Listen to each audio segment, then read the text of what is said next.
Aujourd'hui, on va décortiquer absolument tout ce qu'on sait sur Dune 3 avant sa sortie au cinéma. Nous allons voir en détail le contexte, les bandes d'annonces et les théories sur ce qui pourrait potentiellement se dérouler dans ce futur film. Alors que vous soyez fan de l'univers ou simplement curieux, cette vidéo est là pour vous permettre de tout savoir sur la conclusion de l'arc narratif du personnage de Paul Atreides. Mais avant de parler du film en lui-même, il faut comprendre ce qu'il adapte. Le premier Dune racontait l'ascension de Paul Atreides, un jeune noble dont la famille est massacrée sur la planète désertique d'Arrakis et qui trouve refuge chez les Fremen, le peuple du désert. Le deuxième film montrait Paul embrasser sa destinée de sauveur prophétisé, chevauchant Shai-Hulud et finalement renverser l'empereur pour prendre le pouvoir, tout en déclenchant une guerre sainte au nom de sa légende. La troisième partie adaptera principalement le roman de 1969, Le Messie de Dune, tout en empruntant des éléments du roman suivant, Les Enfants de Dune. Et ce basculement littéraire, c'est la clé pour comprendre pourquoi ce film ne ressemblera à rien de ce qu'on a vu jusqu'ici dans la saga. Parce que Le Messie de Dune n'est pas un roman d'aventure, c'est une tragédie politique et religieuse écrite par Frank Herbert, précisément pour démonter le mythe du héros qu'il venait lui-même de créer. Frank Herbert avait peur que les lecteurs voient en Paul un sauveur à admirer sans réserve. Alors il a écrit une suite entière pour montrer les conséquences monstrueuses de ce genre de culte de la personnalité. Et c'est exactement le pari que prend Villeneuve avec ce troisième film. Maintenant qu'on a posé le décor, on peut enfin rentrer dans le vif du sujet. On a eu le droit à un premier teaser dévoilé le 17 mars 2026, puis à une deuxième bande-annonce beaucoup plus complète le 8 juillet. Et rien que ces deux vidéos contiennent assez de matière pour reconstituer une bonne partie de la chronologie du film. Alors sachez d'avance que je ne vais pas faire une analyse de 30 minutes sur chaque plan des trailers, beaucoup de vidéos l'ont déjà fait avant moi, alors je vais simplement prendre les plans les plus intéressants et essayer de vous les expliquer du mieux que je peux. D'ailleurs, attention, cette partie va avoir des spoilers. Maintenant, on peut commencer. Et pour ça, on va procéder trailer par trailer. Pour ce qui est du tout premier trailer, sorti le 17 mars 2026, on va passer dessus assez rapidement parce que ce dernier reste avant tout une mise en bouche. Il n'empêche qu'il contient une image sur laquelle on va s'arrêter parce qu'elle résume à elle seule toute l'ambition symbolique de ce troisième chapitre. Alors qu'est-ce qu'on voit exactement là-dedans ? Cette scène, elle a un sens à deux niveaux différents. D'abord, elle rappelle l'importance sacrée de l'eau chez les Fremen, et c'est très probablement la scène où Paul va se raser les cheveux, symbole de la rupture avec son ancienne identité et le début d'un nouvel arc pour le personnage. Ensuite, il y a ce chant de guerre que je ne vais pas mettre ici pour des raisons de copyright, mais qu'on entend par-dessus et tout du long du trailer. C'est bien la voix de Timothée Chalamet lui-même qui le porte, ce qui symbolise Paul en train de remplacer littéralement la voix du peuple Fremen par la sienne. Avec ce simple petit trailer, tout le programme du film est déjà posé devant nous. Mais la vraie mine d'or, celle où on va vraiment pouvoir comprendre le film en détail, c'est la deuxième bande-annonce. Et là, accrochez-vous, parce qu'il y a une quantité de détails absolument dingue à décortiquer. Je vais faire le gars original et je ne vais pas commencer par une analyse plan par plan dans l'ordre du film, mais plutôt par les scènes que je juge les plus importantes. Pour commencer, on va prendre ce plan du nouveau palais impérial de Paul à Arrakeen, car il mérite qu'on s'y attarde plusieurs minutes tellement il est chargé de sens.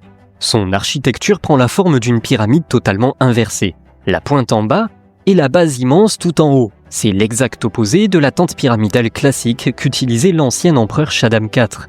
Et cette inversion n'est pas juste esthétique. Dans une pyramide classique, une large base populaire soutient une élite étroite tout en haut. Ici, c'est tout l'inverse. Tout le poids institutionnel de l'Empire repose sur une pointe unique, incarnée par un seul homme, Paul lui-même. C'est une manière visuelle absolument brillante de matérialiser l'instabilité du pouvoir absolu. Un seul point d'appui, et tout peut s'effondrer. À l'extérieur de ce palais se dresse une statue monumentale de Paul en Muad'Dib. Et si vous regardez bien, cette statue ne ressemble pas vraiment à Timothée Chalamet. Elle propose une version idéalisée, presque surhumaine du personnage. Ce décalage volontaire illustre la déification du personnage par les Fremen, où l'image mythique a fini par totalement remplacer l'homme réel derrière cette dernière. Parlons maintenant du complot, parce que c'est le moteur narratif principal de ce troisième chapitre. Les bandes d'annonces nous montrent une réunion secrète de conspirateurs, probablement sur la planète foyer des Bene Gesserit. On y retrouve Scytale, le danseur visage incarné par Robert Pattinson, et représentant de la faction du Bene Tailax, la révérende mère Moyam représentante des Bene Gesserit, la princesse Irulan de l'Ancien Empire, et un quatrième personnage crucial qu'on ne voit jamais directement à visage découvert, Edric, un navigateur de la guilde spatiale. Pour ceux qui découvrent l'univers, il faut comprendre que ces 4 factions ont chacune une raison bien précise de vouloir la chute de Paul. La Guilde spatiale a le monopole historique du voyage interstellaire, grâce à la préscience limitée de ses navigateurs, sauf que le contrôle total de Paul sur la production d'épices les a mis en laisse. Les Bene Gesserit considèrent que les gènes qui coulent dans les veines de Paul et d'Alia, sa sœur, leur appartiennent, puisqu'ils sont le fruit de leur programme de sélection destiné à produire le Kwisatz Haderach.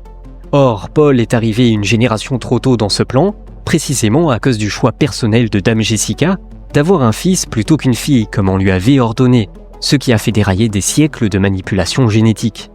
Et enfin, le Bene Tleilax, cette faction de généticiens redoutés et méprisés par le reste de l'Empire, a lui des motivations plus obscures, davantage tournées vers l'influence et le chaos que vers la politique pure.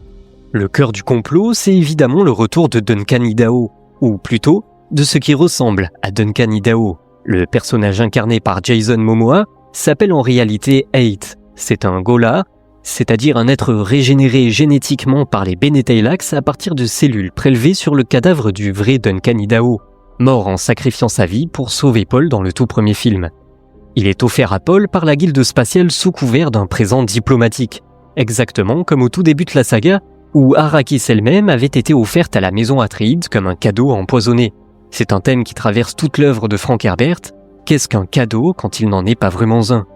Le Bene Tleilax a implanté dans le cerveau de Eight qu'au moment où Paul affichera son plus grand désespoir, le Ghola sera contraint d'assassiner son ancien maître. Et pour bien enfoncer ce symbole, remarquez le petit détail cousu au dos du distil de Eight, un emblème représentant une tête de taureau stylisée. Ce symbole renvoie directement au taureau qui a autrefois tué le grand-père de Paul sur Caladan, signifiant que Eight est littéralement conçu comme une arme vivante destinée à encorner la maison Atreides depuis l'intérieur. On voit aussi Eight enfermé dans une salle d'interrogatoire dont les murs sont recouverts de plaques de cuivre. Dans le lore de Dune, ces pièces cuivrées sont étanches au dispositif d'écoute des espions Ixiens, ce qui en fait un lieu parfaitement adapté pour un interrogatoire de la plus haute confidentialité. Et puis il y a cette scène assez étrange où Eight se retrouve face à une relique conservée qui n'est autre que le crâne du duc Leto Ier, le père de Paul, surplombé par l'emblème des Atreides. C'est le sanctuaire privé de Paul, son lieu de recueillement le plus intime. Et c'est justement ce souvenir de l'ancien temps, cette proximité avec les restes de son ancien seigneur, qui va permettre à Eight à récupérer des fragments de la mémoire de l'authentique Duncan Idaho. Passons maintenant à la sœur de Paul, Alia Atreides, parce que sa trajectoire dans ce film est probablement l'une des plus fascinantes et des plus sombres de toute la saga. Dans une première scène, on la voit marcher pieds nus dans des champs de cendres humaines et de boue grise, avec derrière elle des rangées entières de corps crucifiés sur des structures métalliques en forme de croix. Sauf que, attention, cette scène n'est pas nouvelle. Elle provient en réalité de scènes coupées du scénario original du tout premier Dune, où elles étaient prévues pour illustrer la cruauté du régime Harkonnen.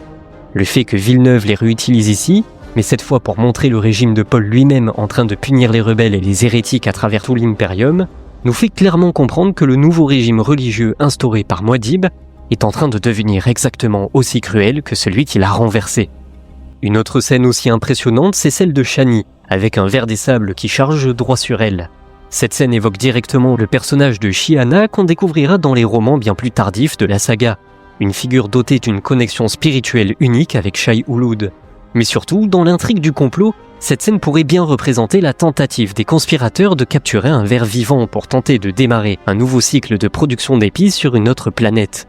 Ou alors, le ver sentirait la présence de Leto II à travers le ventre de Shani, puisqu'elle est enceinte des jumeaux à ce moment-là de la chronologie. En réalité, on n'en sait trop rien, et c'est peut-être même une scène qui ne sera pas dans la version finale du film. Un petit mot maintenant sur ces fameuses particules dorées que l'on peut voir. Ces effets matérialisent visuellement ce qu'on appelle dans le lore le sentier d'or. C'est un concept qui ne sera vraiment développé en profondeur que dans les romans suivants, avec le destin de Leto II. Mais sa présence visuelle ici, dès ce troisième film, laisse penser que Villeneuve pose déjà les bases thématiques d'une suite éventuelle, même s'il a lui-même confirmé vouloir s'arrêter après ce film pour se consacrer à d'autres projets personnels. Maintenant, venons-en au moment le plus dramatique jusqu'ici, la scène du brûleur de pierre. Dans l'univers de Dune, la Grande Convention interdit formellement l'usage d'armes atomiques contre des cibles humaines. Sauf que le brûleur de pierre est une arme de contournement. Elle émet un rayonnement spécifique qui ne tue pas, mais détruit instantanément les tissus oculaires de quiconque regarde l'explosion en face. Techniquement, Ce n'est donc pas une arme qui tue des humains, ce qui la rend entre guillemets légale, au sens strict de la convention, même si son objectif est tout aussi cruel. Dans le trailer, on voit clairement Paul et sa garde rapprochés. Le souffle lui détruit les yeux, ne laissant que des orbites totalement noircies. Selon la coutume Fremen traditionnelle, tout individu devenu aveugle est considéré comme un poids inutile pour la tribu et doit être abandonné seul dans le désert profond pour y être dévoré par Shai-Hulud. Sauf que Paul, grâce à sa préscience surpuissante acquise par l'ingestion de l'eau de la vie, continue littéralement de voir le monde qui l'entoure en se calquant dans ses propres visions du futur qu'il a déjà vécu des centaines de fois dans son esprit. Il défie ainsi ouvertement la tradition Fremen, ce qui renforce paradoxalement son statut de figure divine à leurs yeux. Bon alors, maintenant, il faut aussi qu'on parle de la reconstruction chronologique, parce qu'il y a des choses à dire. Les indices les plus fiables pour dater chaque plan, ce sont 3 éléments très précis. La longueur des cheveux de Paul, qui passe progressivement à un crâne totalement rasé, la présence ou l'absence de cicatrices sur le visage de Chani, et le modèle de distil porté par les différents personnages, les anciens modèles n'étant pas les mêmes que les nouveaux. En croisant ces 3 indices, on peut reconstituer une chronologie probable en 4 grandes phases. D'abord, dans les toutes premières années suivant la fin du 2e film, on assiste à une bataille d'ouverture d'une ampleur immense, décrite par certains témoins ayant assisté à des projections en avant-première comme aussi intense qu'une séquence de guerre, façon il faut sauver le soldat Ryan. C'est aussi à ce moment-là qu'on découvre les Fremen en train de voir la mer pour la toute première fois de leur existence. Un moment d'une puissance symbolique énorme pour un peuple qui a grandi en pensant que l'eau libre n'existait que dans les légendes. J'en ferai d'ailleurs une vidéo complète à ce sujet, alors n'hésitez pas à vous abonner pour ne pas la manquer. C'est également dans cette période qu'on assiste aux retrouvailles tendues entre Paul et Chani, en lui reprochant amèrement d'avoir trahi sa promesse de ne jamais prendre le pouvoir en son nom, avec une réconciliation progressive et l'annonce de sa grossesse. Dans une deuxième phase, autour de la 17e année, on assiste à l'apogée de l'Empire et à la mise en place du complot, le rituel d'immersion de Paul et sa transition vers le crâne rasé, la réunion des conspirateurs et l'arrivée de Hayt à la cour impériale. La 3e phase, c'est celle de l'attentat et de la chute du prophète, avec l'interrogatoire de Hayt, l'explosion du brûleur de pierre, et enfin, la 4e et dernière phase concerne probablement le Sentier d'Or et l'héritage, avec la confrontation entre Alia et Moyam, Chani et les jumeaux dans le désert, même si je pense qu'on verra probablement les jumeaux bien avant la fin.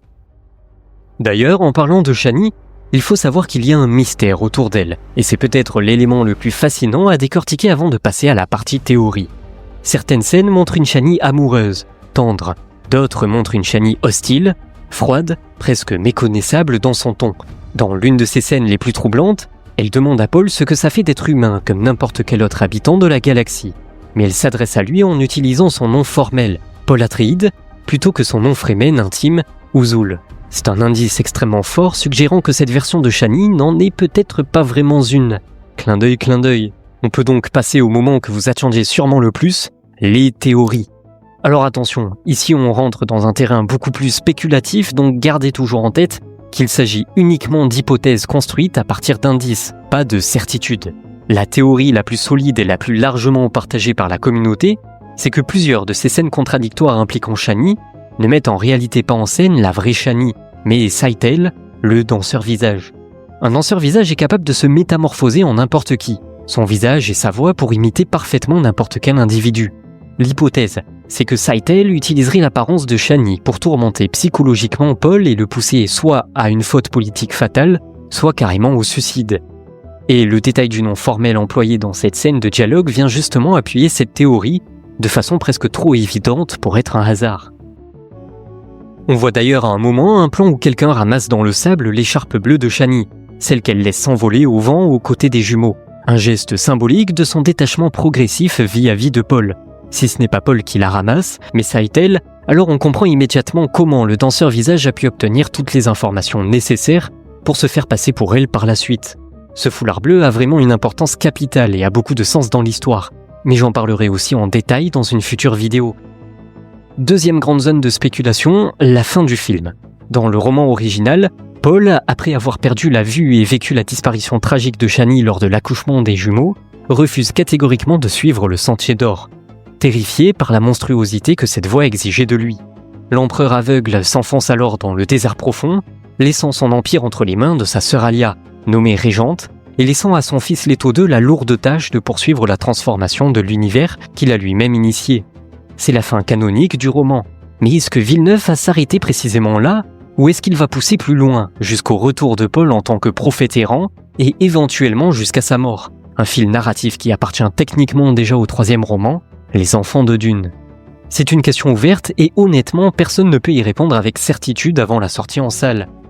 En parlant de la suite éventuelle de cette saga au cinéma, Denis Villeneuve a clairement exprimé son souhait de s'arrêter là après ce 3e film, pour se consacrer à d'autres projets personnels. Reste à savoir si Warner Bros. Tenteront un jour de prolonger cet univers avec un autre réalisateur pour adapter Les Enfants de Dune, voire L'Empereur Dieu de Dune. Ce serait une décision financière et créative extrêmement risquée, d'autant que le climat actuel des deux studios reste incertain. Ce qu'on peut affirmer avec certitude en revanche, c'est que la simple présence des jumeaux Leto 2 et Ganima, déjà adolescents dans ce 3e film, incarnés par des acteurs de 17 et 18 ans au moment du tournage plutôt que par des bébés comme dans le roman, laisse volontairement la porte ouverte à une suite possible. On a fait le tour d'une bonne partie de tout ce qu'on sait avant sa sortie en salle le 16 décembre. Alors à noter que je ferai plusieurs autres vidéos pour détailler mes analyses, notamment sur Chani, Hate, mais aussi la transformation de Paul et la cinématographie du film. Dites-moi en commentaire ce que vous en avez pensé, vos propres théories et autres sur le film. J'essaierai de tout lire. Je sais que j'ai manqué quelques détails, mais je voulais vraiment me concentrer sur l'essentiel. Si cette vidéo vous a plu, n'hésitez pas à vous abonner, mettre un like, un commentaire. Et sur ce, je vous dis à très bientôt.